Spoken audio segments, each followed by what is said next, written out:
أعوذ بالله من الشيطان الرجيم. بسم الله الرحمن الرحيم.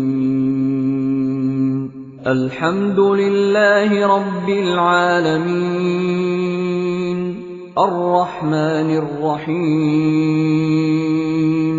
مالك يوم الدين إياك نعبد وإياك نستعين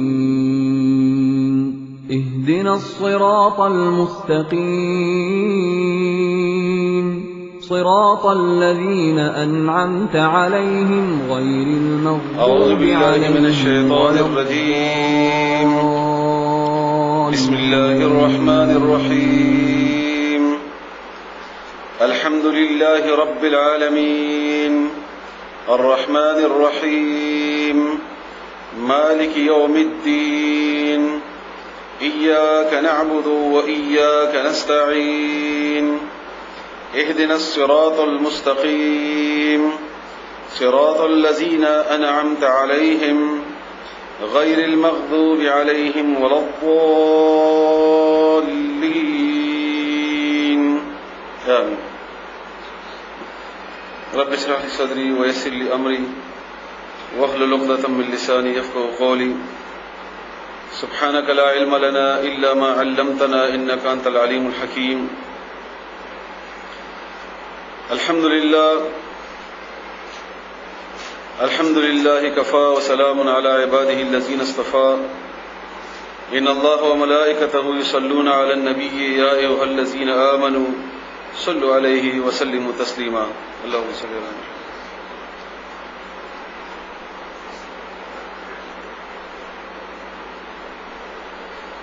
عزتمندو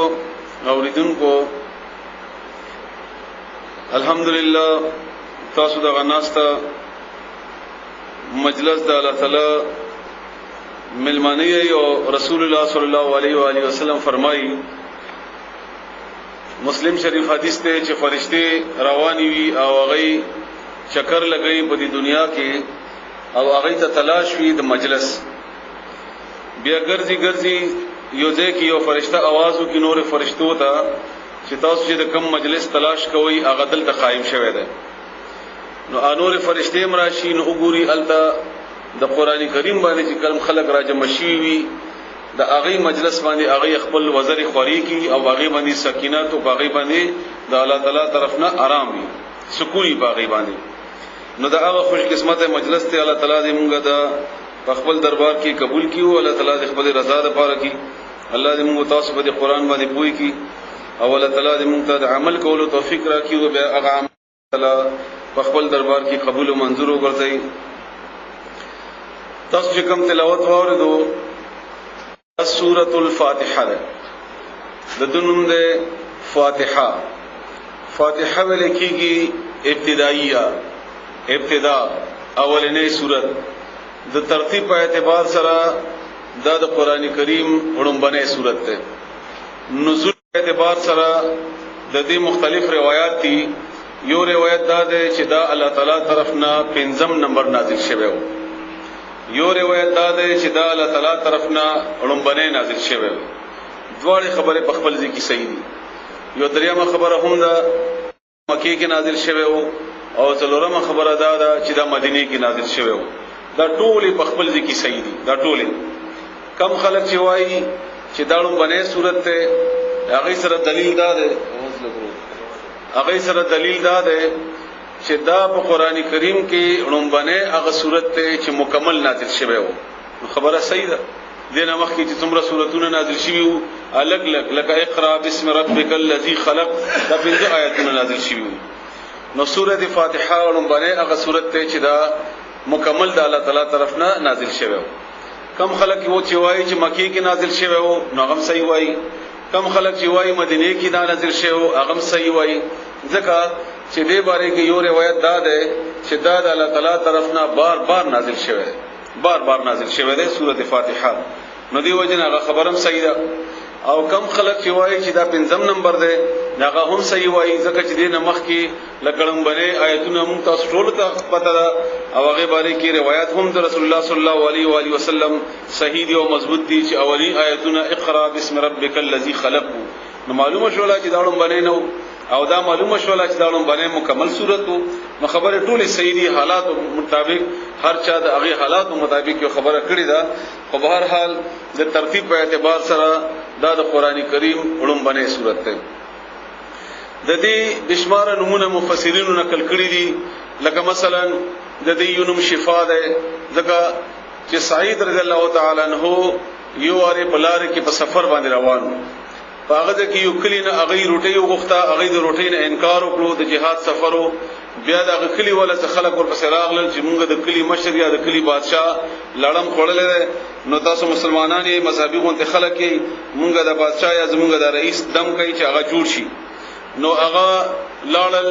هغه ورسره اولنا معاهده کې خدا چې کستاسو بادشاه جوړ شو نو موږ ته په بدل کې دومره ګډان برا کوي هغه وایي سیدا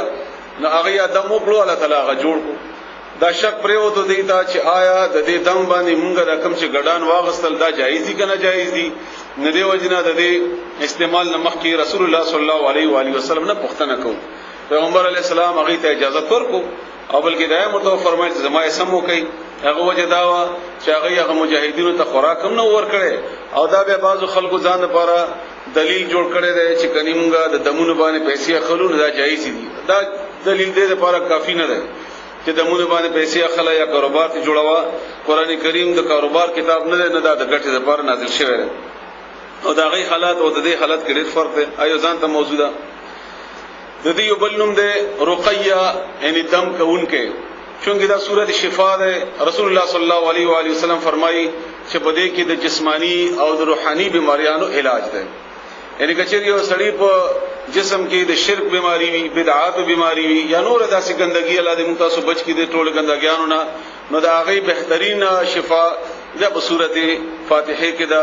او دین علاوه کچری یو سړی ته تکلیف جسمانی وي درد بیماری ده بخار وغیرہ نو د دې په دمول سره الله تعالی دا هغه شفا هغه تکلیف لري کوي او هغه شفا الله تعالی ورته ور کوي همدارنګي د دې یونم چې رسول الله صلی الله علیه و علیه وسلم په خپل هم غسته او همدارنګي دا په قران کریم کې هم ده چې دا القرآن ده القرآن لکیږي مور ته او د دې لفظي معنی ده راجمع کون کې معنا لفظي جمع کون کې مور تم ځکه وایي چې دا د بچو د کور او د خاندان راجمع کون کې وی ذریعہ وی د ټولو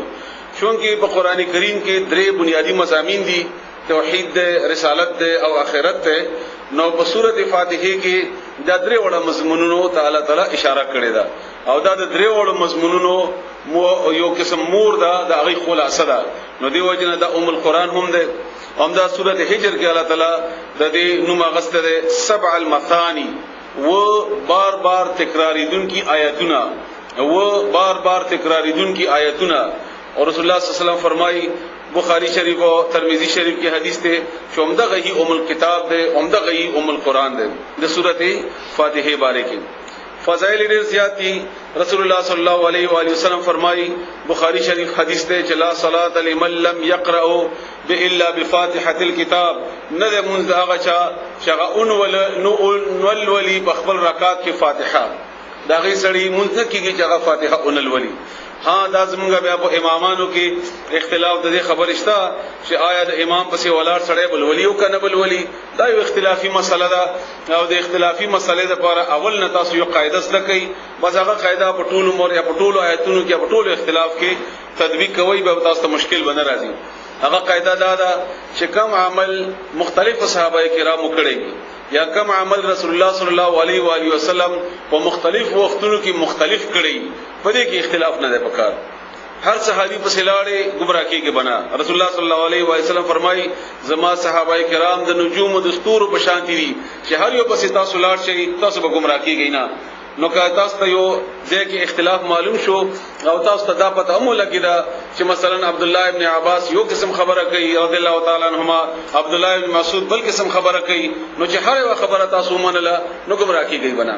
همدارنګه تاسو ته معلومه شو چې یو عمل رسول الله صلی الله علیه و علیه وسلم یو ځای کې کړی دی او یو عمل په بل ځای کې بل شان دی کړی دی دواړه صحیح دي هر عمل چې تا ته برابر شو دی باندې جګړه په دې باندې یو بل باندې الزام لګول په دې باندې کفر فتوی لګول دا فرقه پرست دي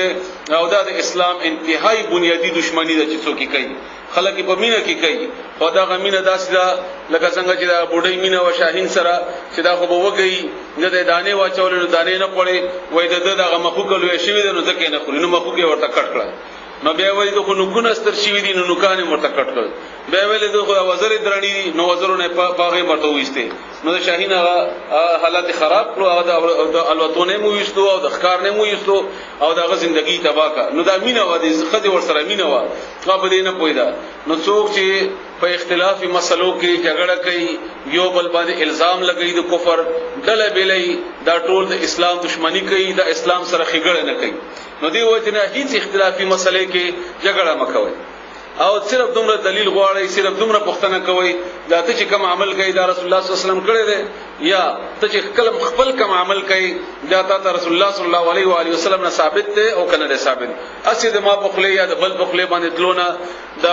دا سیده لکه یو وړاندو دی سړی په رواني ټول نه بهترین خبره دا د رسول الله صلی الله علیه و علیه وسلم ده دا د هر اختلافي مسلې لپاره دا خبره ذهن کې یاد ساتئ نو ان شاء الله جګړه بلې کدا سی عمل تاسو ته معلوم شو چې نه الله ویلي دي نه رسول الله صلی الله علیه وسلم نه کړی دی او صحابه کرامو په ژوندۍ کې هم نشته نو دې مطلب دا دی چې دا خبره ضروری نه ده که ضروری وې نو الله به ویلي وي که ضروری وې نو رسول الله صلی الله علیه وسلم بکړي وا که ضروری وې نو صحابه کرامو مخامخ کړو چې یو عمل الله نه دی کړی رسول الله صلی الله علیه وسلم نه دی کړی صحابه کرامو نه دی کړی نه دی مطلب دا دی چې دا خبره ضروری نه ده نو ځان باندې هغه پیټي مخ ده چې کوم در باندې الله نه دی خو دی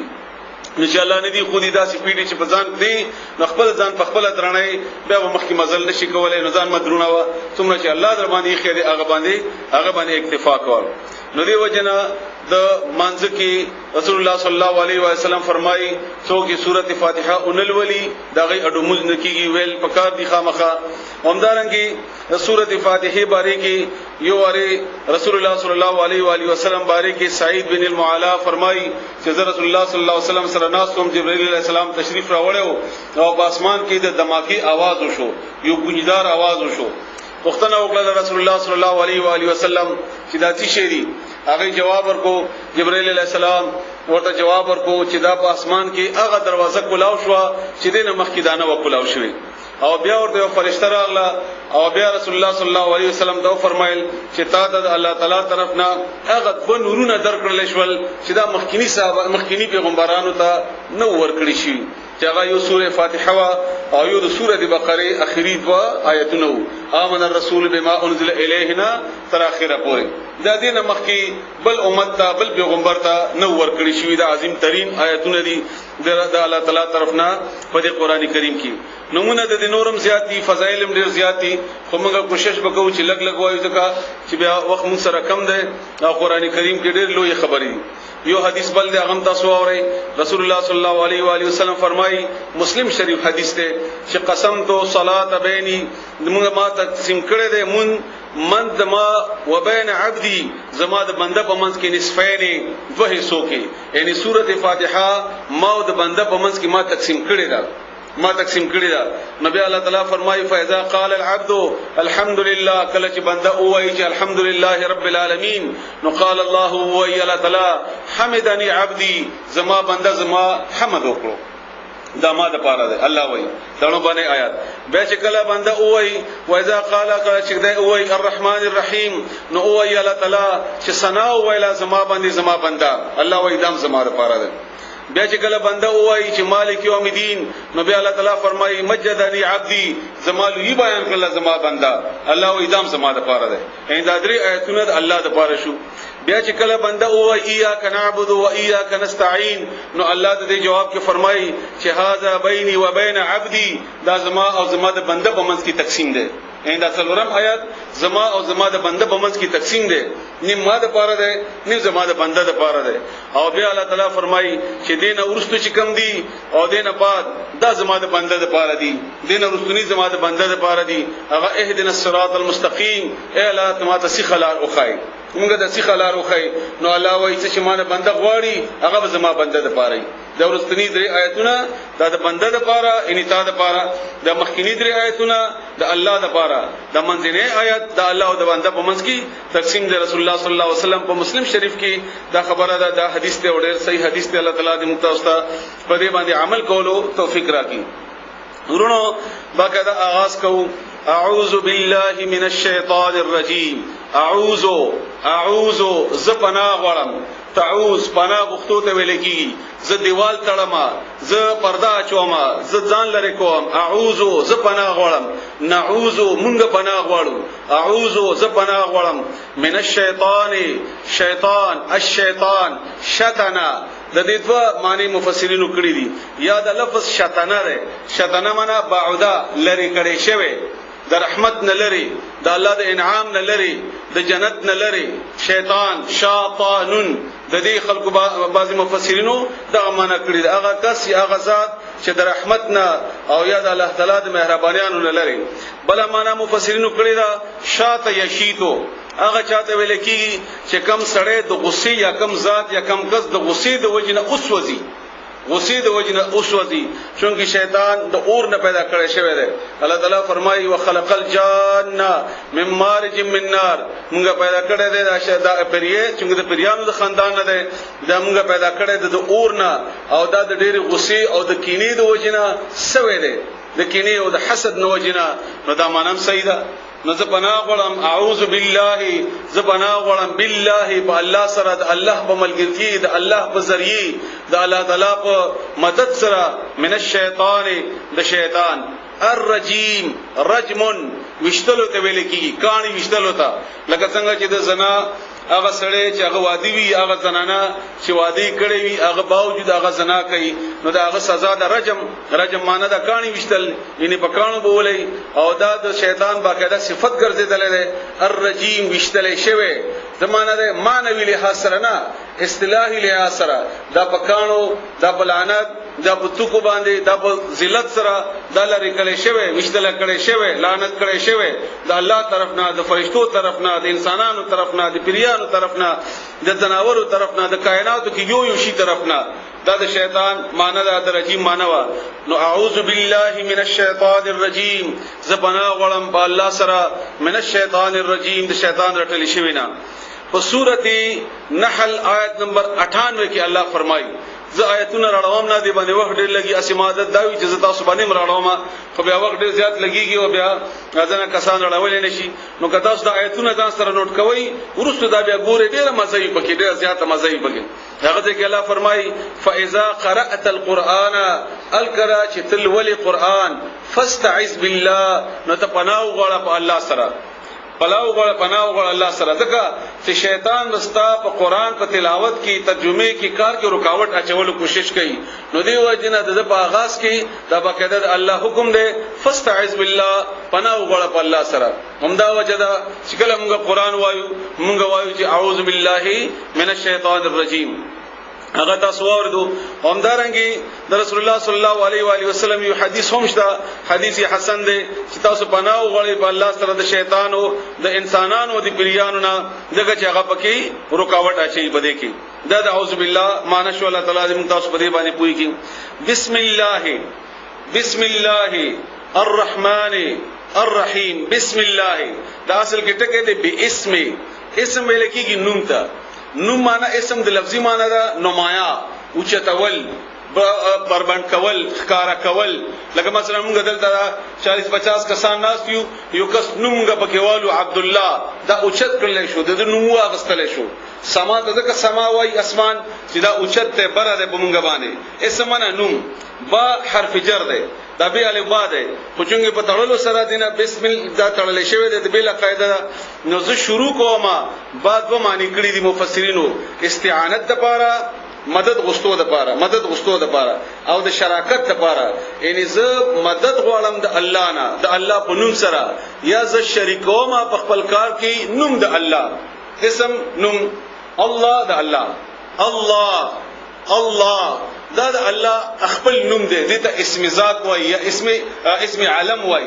یعنی هغه نوم چې هغه الله په خپل ځان باندې خو دی د دې نوم معنا نشته معنا یې څه ده معنا یې د الله نوم دی لکه څنګه مونږ وی الله نوم دی یو معنا دا ده یو تفسیر یا تشریح دی دا دویمه تشریح دا چې الله دا اصل کې ټکه الف لام ها ده الف لام ها الہ وای معبود ته الہ وای معبود ته او دا د دې الہ نه د لفظ مشتق کړي شوی دی جوړ کړي شی الہ یا الہ څه ته وای هغه ذات چې هغه نه پناه ذری سره پناه غستې شي د غره برني حصہ د چر د وزر لاندینی حصہ د ټولې معنی دی الہ او هغه پناهګاه چې په استراب کې خلک هغه ته منډه وهي پریشانی راغله زلزلہ راغله او چرته تختو نه چې کوم دی د تختې د زینوم الہ دی سیلاب راغی موږ اوچت دی ته بیا کیجو غره ته کیجو بلډینګ ته کیجو نو موږ دغه نه پناهګاه لټو باز راغی شاهین راغی نو د چرګي بچی چرته منډه وهي د وزر د لاندې منډه وهي نو دې ته وای الہ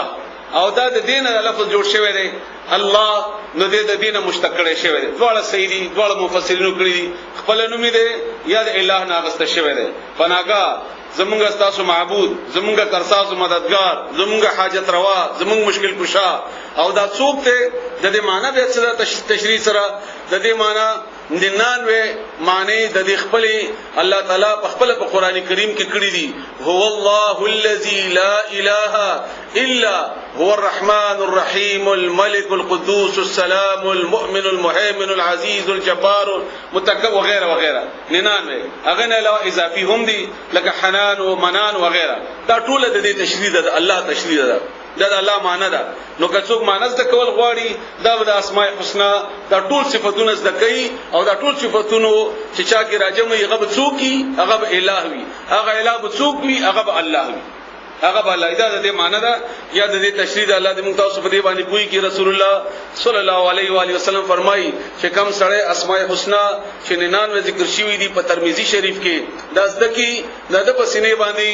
د پسړی باندې بیا د جهنم اور حرام ده اوانه جهنم اور حرام دي دلته چیرې جوړیږي به دې خو د تاسو راځي او چې لګه یو موسم خشي نه بهر کې بیا سړی کې نستې شي او ان شاء الله ګرانواله بنئ تاسو قرآن ته توجه کوئ ان شاء الله ګرمي بډېر نه تنګي الرحمن الرحیم ډول یو ټکی ده ډول ماده ده را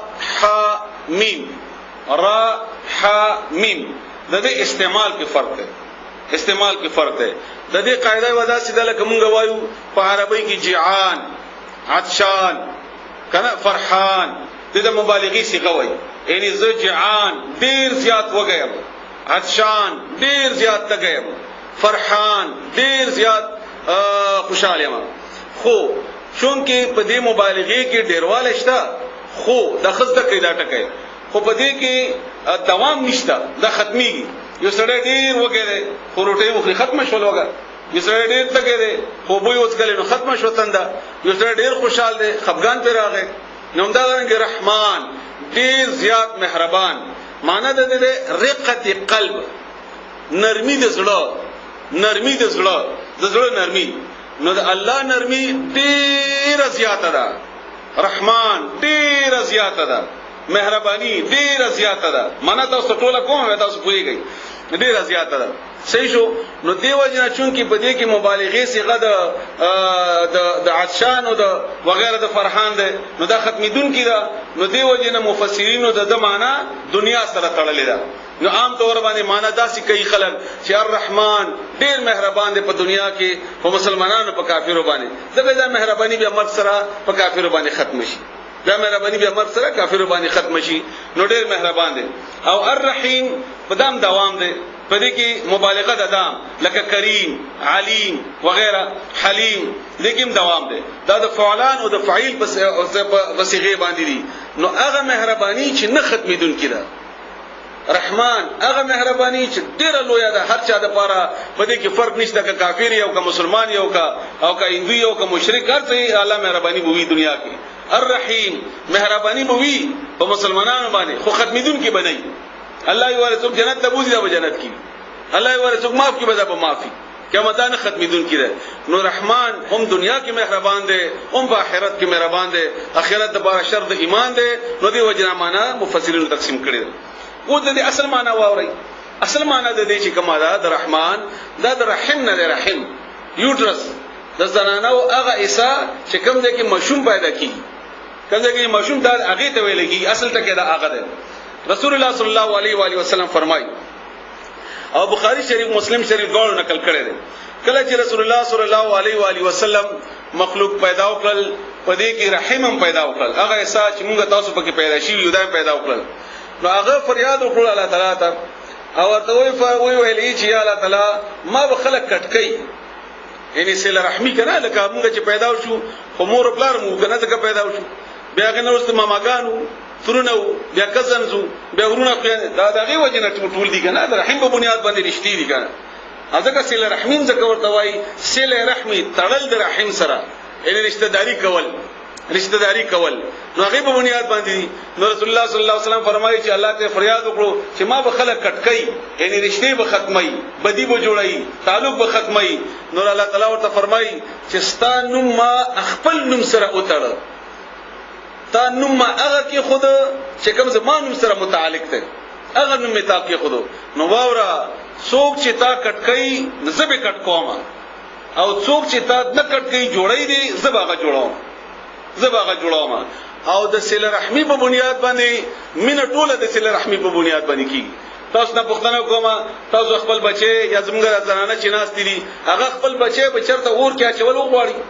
اې د بچو تکلیف ورکول وغواړي. موږ خپل مور ته لګي وخیرا راټه کې ګسترګې د وخونه د څه کیفیت دی دا غي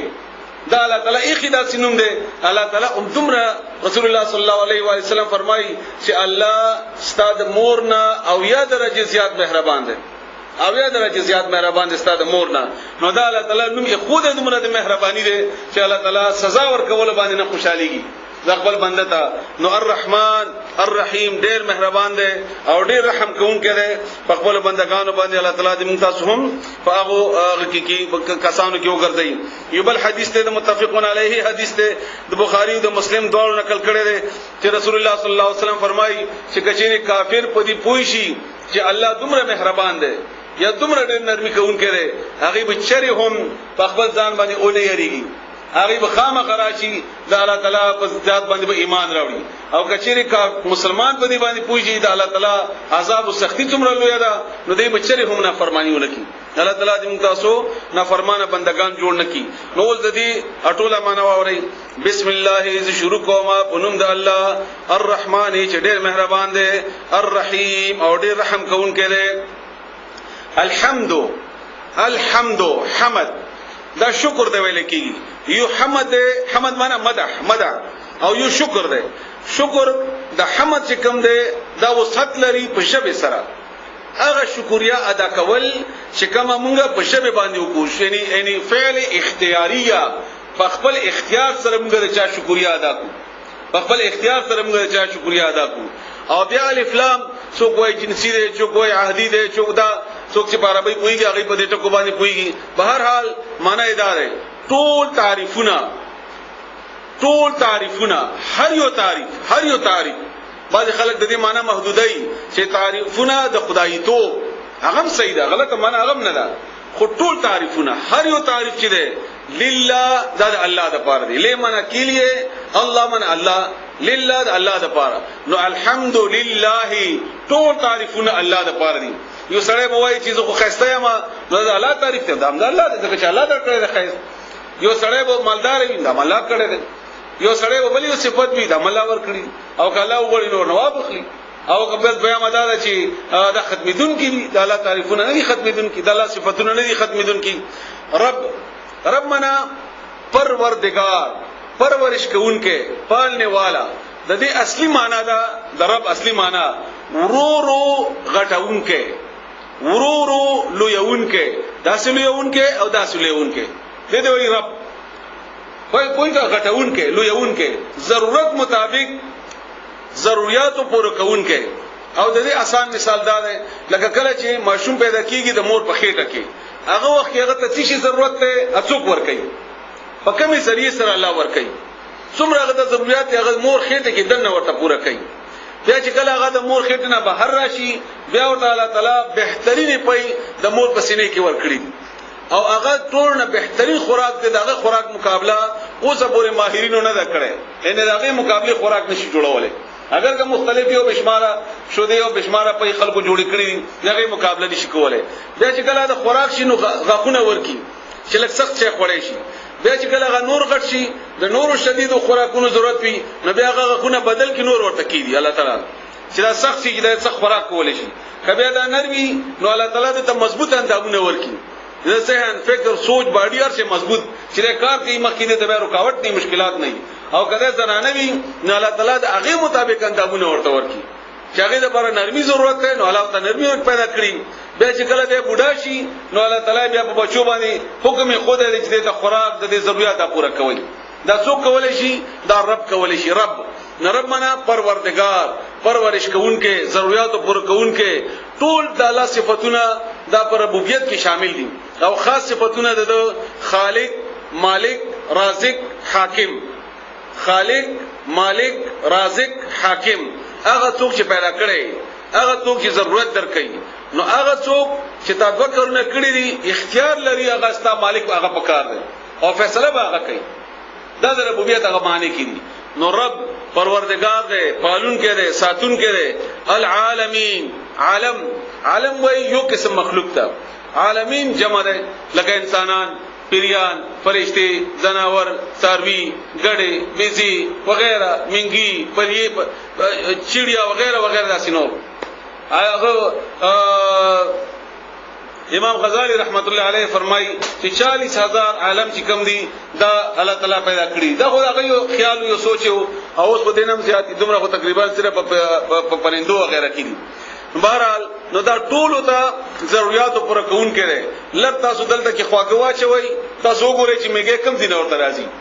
چونکه هغه رب دی نو هغه بینګي کې دا صلاحیت اچولې ده چې خواږه پیدا وشو هغه ځان راسي او هغه نور ته بیا وای او هغه بیا کور ته وړي همدارنګ نور ان څومره چې د دنیا کې مخلوقات کې هغه هر یو شی په خپل ضرورت پیدا کیږي. چې ګلا د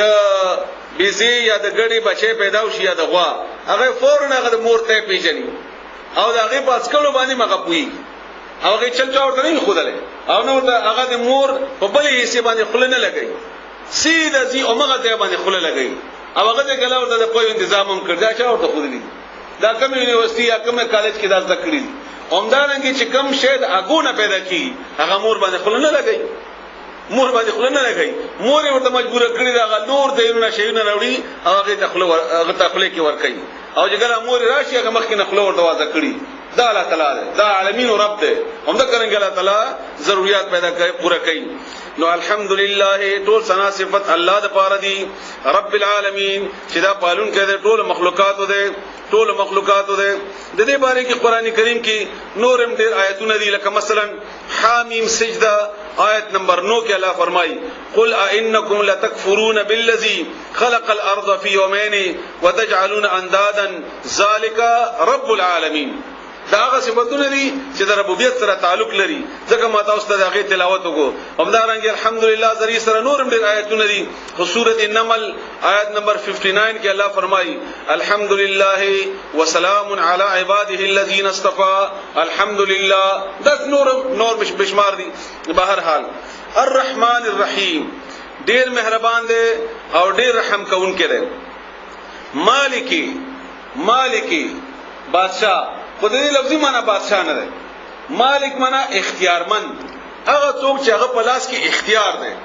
هغه په لاس کې اختیار دی. اختیار یعنی بادشاہ دا هم محدود کېدلی شي دغه بادشاہ بل بادشاہ پیدا شي بل بادشاہ پیدا شي زورور بادشاہ پیدا شي نه د بادشاہانو بادشاہ. لکه سورۃ آل عمران کې الله فرمایي قل اللهم مالک الملک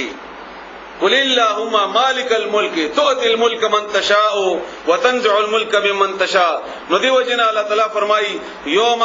فاغورت کی لا تملك نفس لنفس شيئا والامر يومئذ لله دا غیر دې بادشاہ په سورۃ انفطار نو نسم نمبر آیات کې الله تعالی فرمایي همدارنګه الله تعالی سورۃ غافر کې فرمایي لمن الملك اليوم چا د پاره د بادشاہي د نن ورځې هغه اختیار ته اشاره ده نو مالک مطلب اختیار چا سره یوم ورځ الدین دین څلور معنی دي نور معنی په خپل ځای کې تاسو ته واخیمه دې ځای کې مراد جزاء بدلا یوم دین ورځ د بدلی ورځ د جزاء ورځ د سزا یعنی قیامت ته اشاره ده مالک یوم دین بادشاہ ده اختیارمند ده یوم دین د ورځ آخرت لکه څنګه چې سورۃ غافر کې الله فرمایي چې الله به आवाज وکړي لمن الملك اليوم شاده پاره د بادشاہي او کم دي کې تاسو بادشاہان کم دي کې تاسو غزورور وغیرہ را دي شینه نه هغه د کې بیا یقیني څوک بنشي کولای आवाज الله تعالی ته او به په سورۃ النبا کې الله تعالی فرمایي چې باغ ورځ به فرشتي او جبرئیل السلام دا ټول به ولاړ وي څوک आवाज هم نشي کولای هیڅ چا دلته همغه ارڅ کوو کنه اعلی مقابلم کوو کنځلې مرته کوو نعوذ بالله خبره هم نه منو هغه کې به څوک پس بم نشي کولای ایاک نعبد و ایاک نستعين دا عربي قاعده ده فعل فاعل مفعول اول به فعل وي او بیا به فاعل وي بیا به مفعول وي او دلته الله تعالی د قاعده مخالف استعمال کړی دی یعنی دا لکه ټکه پکارو نعبد ایاک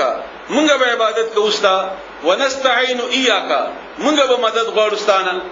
قاعده مطابق داسو دا ولی ایاک مخکې شو ډېر خاص نقطه ده پکې الله دې موږ تاسو پوری کی په دې کې ضرورت د حصر ده حصر مطلب دا دی چې الله تعالی په دې خبره باندې دومره زور ور کوي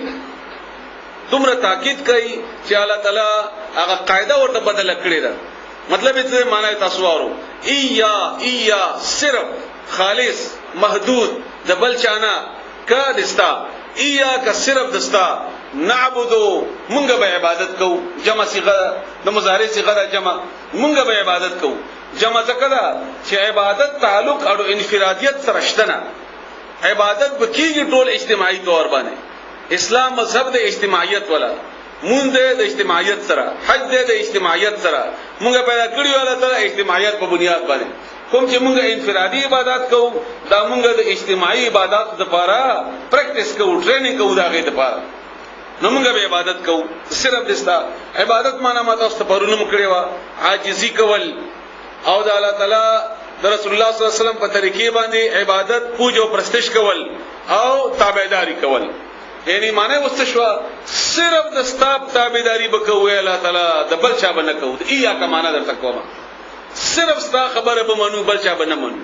صرف ستا د عاجزي کوو بل چا باندې کوو په دې صرف والی کې الله زور ور کوي نو دیو جنا ایا کا مخکې کړي ایا کا مخکې کړي صرف دستا بل چنا نعبدو مونږ به تابعداري کوو او مونږ تاسو پیدا کړی الله تعالی د عبادت لپاره په سورۃ الزاریات کې الله تعالی فرمایي سورۃ الزاریات کې وما خلقت الجن والانس الا ليعبدون ما انسانانو پریا نه دي پیدا کړی مگر د خپل عبادت لپاره موږ پیدا شوی دی عبادت لپاره نو موږ به عبادت کوو دستا و ایاک نستعين او تانه به مدد غواړو استعانت مدد کول اې یو کار چې تنشي کوي بل جانته مدد غواړي طلب مدد موږ تانه مدد غواړو معنا اوس دا شي اهدنا الصراط المستقيم اياك نعبد الا تعالی موږ بستا عبادت کوو و اياك نستعين او الا تعالی موږ بستانه مدد غواړو چې موږ عبادت دستا کوو خبر استامنو پیروي دستا کوو نو زره خبر مدد هم نه غواړو نو موږ سره مدد وکي دا درې آیاتونه دا څلورم آیت ته چې دا د بندا او د الله په منځ کې تقسیم دي او دې باره کې سورۃ شعراء آیت نمبر 9 او یایم 79 9 او یایم دا غزنا تر 82 یعنی دوا یم پوری الله تعالی دا سی فرمایي والذي الله غزات هو يطعمني جوار ټیر کایماتا ويسقين او برا کایماتا واذا مرضت وکل چې بیمار شم فهو يشفين بیاغا شفا کایماتا والذي غزات يميتني چې مړکای ما ان مر کایماتا ثم بیا یحیین ژوند کوي بما والذي الله غزات ختمه جزتم کوما اندا چې یغفر علی بخنبو کی زما خطیئتی زما د گناهونو یوم الدین په ورځ د قیامت دا مدد دمږه او دا د ابراهيم عليه السلام خبره و بیمار شم نو الله نه مدد غواړم پیرانو ته زیارتونو ته او بل شته نظم او مرګ راځي نو الله برال کوي پیدائش غواړم نو الله برا کوي دلته نورم کوي دا واسطه ګوره چې هغه نو ورکو ورسره اوس هغه دعا ده چې کوم بنیاد باندې سورته فاتحه مونږه د سورته دعا رسول الله صلی الله علیه وسلم ویل دي اهدنا او خای مونږه تا اهدی او خای صيغه د امر ده لار او خیماته برابر کی نا مونږه تا اهدنا او خای مونږه برابر کی مونږه تا الصراط لارا المستقیم هغه صيغه الله تعالی مونږه تا صيغه لار برابر کی د دې تفصیل کتا سو ګورئ نو سورته انعام 151 او 152 نمبر آیات به وګورئ تاسو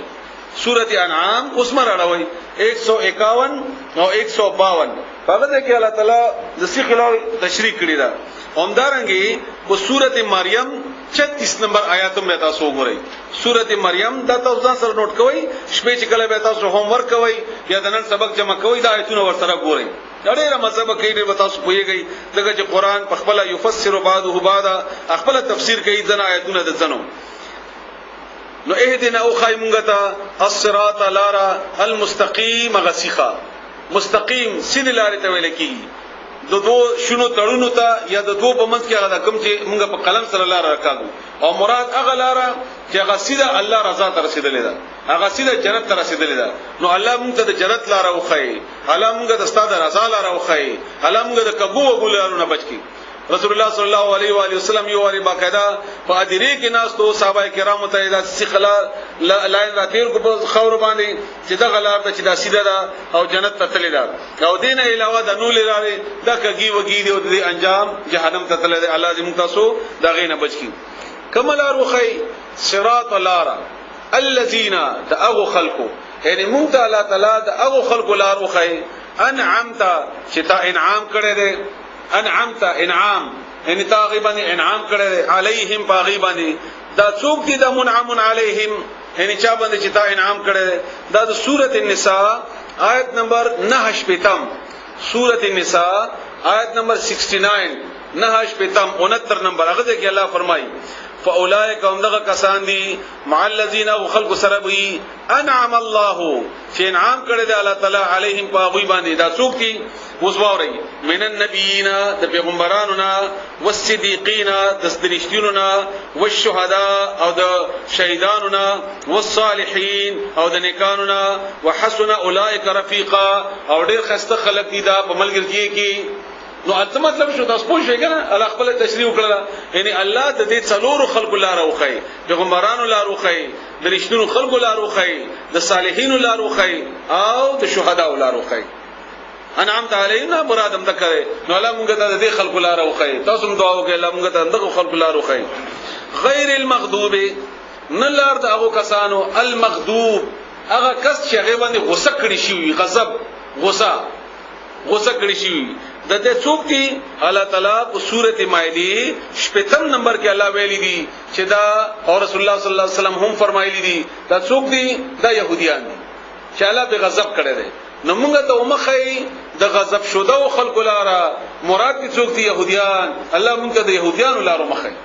موږ ته د يهوديانو لاره مخې عليهم باغوي باندې ولد ضالين ضال گمراه ته ویل کېږي گمراه یعنی یو سره په سیدی لار رواني او لار غلطه کی بیا دا دینه مراد څوک دي عیسایان دا په سیدی لار روانو دي د يهوديانو نه بعد د عیسی علی السلام دراتلو سره او بیا لار غلطه کړه د دین بیا لار غلطه کړه نو دې به گمراه شول نو دینه مراد څوک دي د عیسایان نو معنا څه شو نو یا الله مونږ ته پیغمبرانو لارو خي د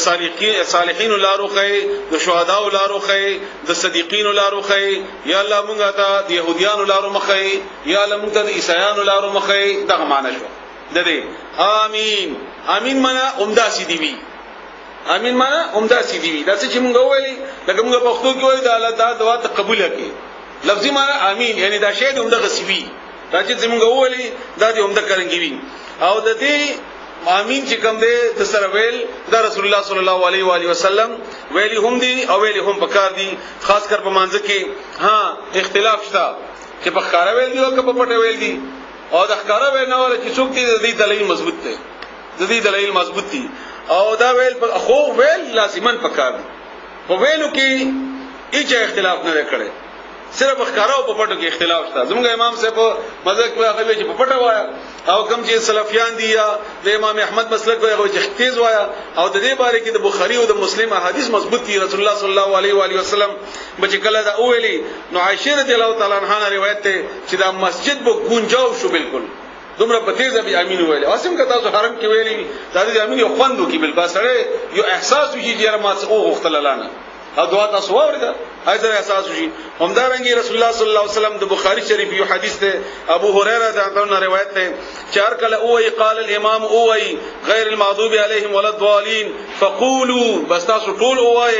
امین امین نو چې چا وافقا د هغه چا چې موافقت وکړلو دا امین وینا قوله خبره دا قول الملائکه خبره د فرشتو سره په دې وخت کې فرشتي امین وایي کله چې موږ ولادت والین وایو نو چې چا وینا د دې او د فرشتو سره برابر شولا نو الله فرمایي غفر له ما تقدم من ذنبه مخکینی ګناهونه به د معاف شي مخکینی ګناهونه به د معاف شي ولګ احتیاط کوئ زمونږ په علاقو کې چې تیز امین وای نو ټول اول دې بارانه ان شاء الله امام سره به سلوک به نه پاتې کیږي او بیا څنګه چې څوک ولاړ ابو ابيشوي کوم دي رااله وغیرہ وغیرہ دا اختلاف دي او لوی بد قسمتي ده لوی بد قسمتي ده حالان کې پښتنه کول پکای دا کارو کو الله رسول الله کړی دی صلی الله علیه وسلم او کړی خبره ختم شي هغه نه کړی خبره ختم شي امیر وای نو هغه بهرال ما مطلب خبره نه داو چې جګړه ما جوړوي په دې باندې جګړه جوړیږي کم شي نه د الله طرف نه پابندي پینای هغه لوبه کوي جګړه ما جوړوي دغه چې د دین سخت حکم د امین د وینا د تیزنه د دین شدید حکم چې کوم دغه د اتفاق باندې کړي هغه د مسلمانانو اتفاق باندې او دا اونن سبا خلاص ضروري دي سبا د حالات مطابق زمونږ چې خوار یو ذلیل یو وغیرہ وغیرہ مونږ چې کم قوتونه دي په خپلو کې جګړه کوي او کوم چې مونږ مضبوط خلک دي په خپلو کې نه ختی دي نو دا زمونږ بدقسمتي ده هغه قوتونه چې د دشمن مقابله کې پکارو هغه مونږ په خپلو کې صرف کوو او دشمن مضبوط دی مونږ کمزور یو هغه د توان نه کیږي مونږ خپل توان په خپل کوو دا غو د اتفاقی نتیجه ده دا غو فرقه پرستی ده چې موږ کې راغلی ده نو دی وجنه جګړه مو جوړوي الله تعالی دې موږ تاسو په دې سورته فاتحه باندې پوي کې الله تعالی دې په دې باندې عمل کولو توفیق راکړي دا وا سورته فاتحه الذين كفروا وصدوا عن سبيل الله أضل أعمالهم والذين آمنوا وعملوا الصالحات وآمنوا بما نزل على محمد وهو الحق من ربهم كفر عنهم سيئاتهم وأصلح بالهم ذلك بأن الذين كفروا اتبعوا الباطل وأن الذين آمنوا اتبعوا الحق من ربهم كذلك يضرب الله للناس أمثالهم فإذا لقيتم الذين كفروا فضرب الرقاب حتى إذا أثخنتموهم فشدوا الوثاق فإما منا بعد وإما فداء حتى تضع الحرب أوزارها ذلك ولو يشاء الله لانتصر منهم ولكن ليبلو بعضكم ببعض والذين قتلوا في سبيل الله فلن يضل أعمالهم سيهديهم ويصلح بالهم ويدخلهم الجنة عرفها لهم يا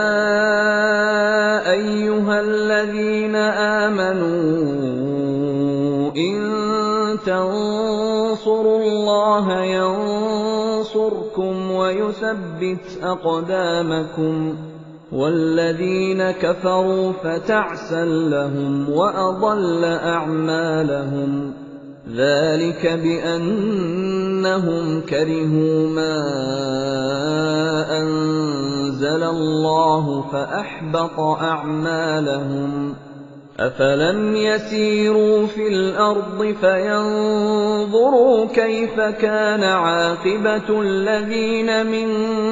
قَبْلِهِمْ ۚ دَمَّرَ اللَّهُ عَلَيْهِمْ ۖ وَلِلْكَافِرِينَ أَمْثَالُهَا ۚ ذَٰلِكَ بِأَنَّ اللَّهَ مَوْلَى الَّذِينَ آمَنُوا وَأَنَّ الْكَافِرِينَ لَا مَوْلَىٰ لَهُمْ ۗ إِنَّ اللَّهَ يُدْخِلُ الَّذِينَ آمَنُوا وَعَمِلُوا الصَّالِحَاتِ جَنَّاتٍ تَجْرِي مِن تَحْتِهَا الْأَنْهَارُ ۖ وَالَّذِينَ كَفَرُوا يَتَمَتَّعُونَ وَيَأْكُلُونَ كَمَا تَأْكُلُ الْأَنْعَامُ وَالنَّارُ مَثْوًى لَّهُمْ ۖ وَكَأَيِّن مِّن قَرْيَةٍ هِيَ أَشَدُّ قُوَّةً مِّن قَرْيَتِكَ الَّتِي أَخْرَجَتْكَ أَهْلَكْنَاهُمْ فَلَا نَاصِرَ لَهُمْ ۚ أَفَمَن كَانَ عَلَىٰ بَيِّنَةٍ مِّن رَّبِّهِ كَمَن زُيِّنَ لَهُ سُوءُ عَمَلِهِ وَاتَّبَعُوا أَهْوَاءَهُم ۚ مَّثَلُ الْجَنَّةِ الَّتِي وُعِدَ الْمُتَّقُونَ فِيهَا أَنْهَارٌ مِّن مَّاءٍ غَيْرِ آسِنٍ وَأَنْهَارٌ مِّن لَّبَنٍ لَّمْ يَتَغَيَّرْ طَعْمُهُ وَأَنْهَارٌ مِّنْ خَمْرٍ لَّذَّةٍ لِّلشَّارِبِينَ وَأَنْهَارٌ مِّنْ عَسَلٍ مُّصَفًّى ۖ وَلَهُمْ فِيهَا مِن كُلِّ الثَّمَرَاتِ وَمَغْفِرَةٌ مِّن رَّبِّهِمْ ۖ كَمَنْ هُوَ خَالِدٌ فِي النَّارِ وَسُقُوا مَاءً حَمِيمًا فَقَطَّعَ أَمْعَاءَهُمْ ۚ وَمِنْهُم مَّن يَسْتَمِعُ إِلَيْكَ حَتَّىٰ إِذَا خَرَجُوا مِنْ عِندِكَ قَالُوا لِلَّذِينَ أُوتُوا الْعِلْمَ مَاذَا قَالَ آنِفًا ۚ أُولَٰئِكَ الَّذِينَ طَبَعَ اللَّهُ عَلَىٰ قُلُوبِهِمْ وَاتَّبَعُوا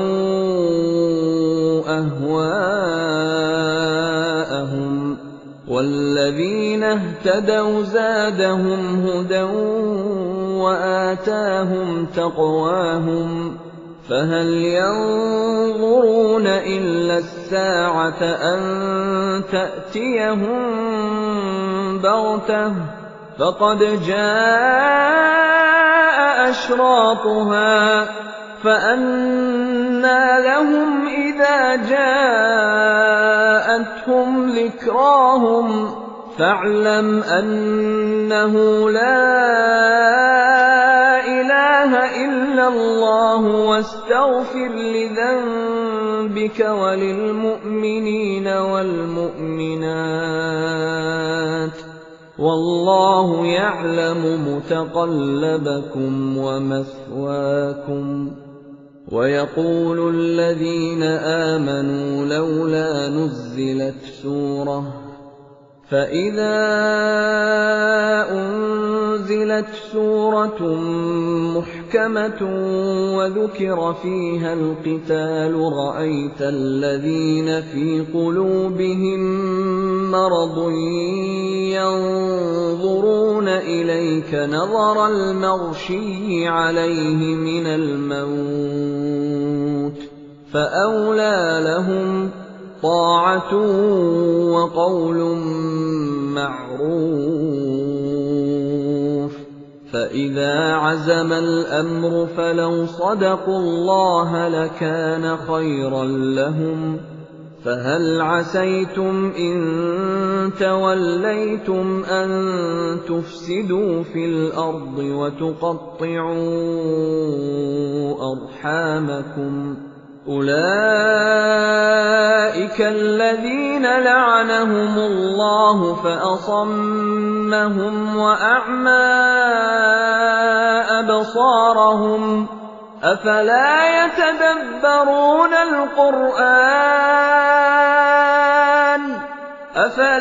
يتدبرون القرآن أم على قلوب أقفالها إن الذين ارتدوا على أدبارهم من بعد ما تبين لهم الهدى الشيطان سول لهم وأملى لهم ذلك بأنهم قالوا للذين كرهوا ما نزل الله سنطيعكم في بعض الأمر والله يعلم إسرارهم فكيف إذا توفتهم الملائكة يضربون وجوههم وأدبارهم ذلك بأنهم اتبعوا ما أسخط الله وكرهوا رضوانه فأحبط أعمالهم أم حسب الذين في قلوبهم مرض أن لن يخرج الله أضغانهم ولو نشاء لأريناكهم فلعرفتهم بسيماهم ولتعرفنهم في لحن القول والله يعلم أعمالكم ولنبلونكم حتى نعلم المجاهدين منكم والصابرين ونبلو أخباركم إن الذين كفروا وصدوا عن سبيل الله وشاقوا الرسول من بعد ما تبين لهم الهدى لن يضروا الله شيئا وسيحبط أعمالهم يا أيها الذين آمنوا أطيعوا الله وأطيعوا الرسول ولا تبطلوا أعمالكم إن الذين كفروا وصدوا عن سبيل الله ثم ماتوا وهم كفار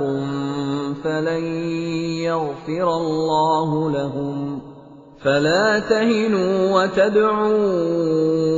إلى السلم وأنتم الأعلون والله معكم ولن يتركم أعمالكم إنما الحياة الدنيا لعب ولهو وإن تؤمنوا وتتقوا يؤتكم أجوركم ولا يسألكم أموالكم إن